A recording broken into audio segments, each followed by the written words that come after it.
किसी घने जंगल में एक बहुत बड़ा पेड़ था। उस पेड़ पर कई बगुलों के परिवार बसे हुए थे। बगुले दिन भर तालाबों और नदियों के किनारे जाकर मछलियां पकड़ते और अपना जीवन खुशी खुशी बिताते। लेकिन उस पेड़ के नीचे के कोटर में एक काला सांप भी रहता था। वह काला सांप बगुलों के अंडों और छोटे बच्चों को चुपके से खा जाता। इससे बगुले बहुत दुखी रहते, लेकिन उनके पास कोई उपाय नहीं था। एक दिन एक बूढ़ा बगुला अपने बच्चों को खोने के गम में नदी किनारे जाकर बैठ गया। उसकी आंखें आंसुओं से भरी हुई थीं और वह जोर जोर से रो रहा था। उसकी ये हालत देखकर केकड़ा नदी किनारे आया और बोला, मामा, आप क्यों इतने दुखी हैं? क्या बात है? बगुले ने भारी मन से कहा, प्रिय केकड़ा, मैं क्या बताऊं? हमारे पेड़ के नीचे जो काला सांप रहता है उसने मेरे सभी बच्चों को खा लिया है। केकड़े ने कहा, मामा, आप सांप से तो सीधे लड़ नहीं सकते, लेकिन मैं एक उपाय बताता हूं। आप मछलियों के टुकड़े नदी से लेकर सांप के बिल के पास तक बिछा दो। यह टुकड़े चुपके से नेवले के बिल तक भी बिछा देना।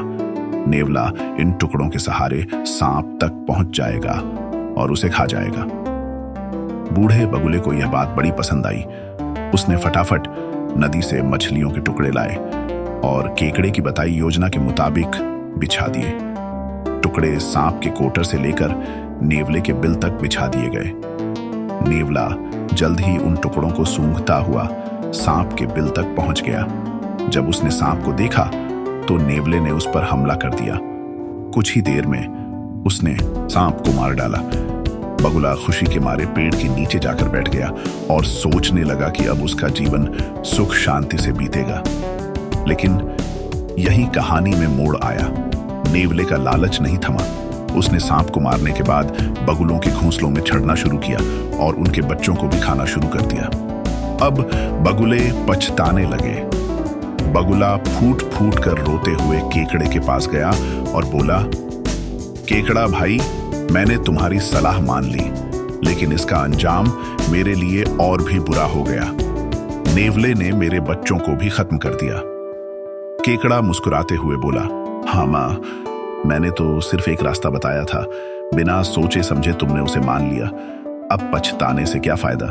सीख। इस कहानी से हमें यह सीख मिलती है कि किसी की सलाह मानने से पहले उसके परिणामों के बारे में अच्छी तरह विचार करना चाहिए, वरना अंजाम बगुले की तरह बुरा भी हो सकता है। जल्दीबाजी और मूर्खता से कोई भी समस्या हल नहीं होती। वीडियो अच्छी लगी हो तो ट्विन पुष्कर चैनल को लाइक और सब्सक्राइब करें।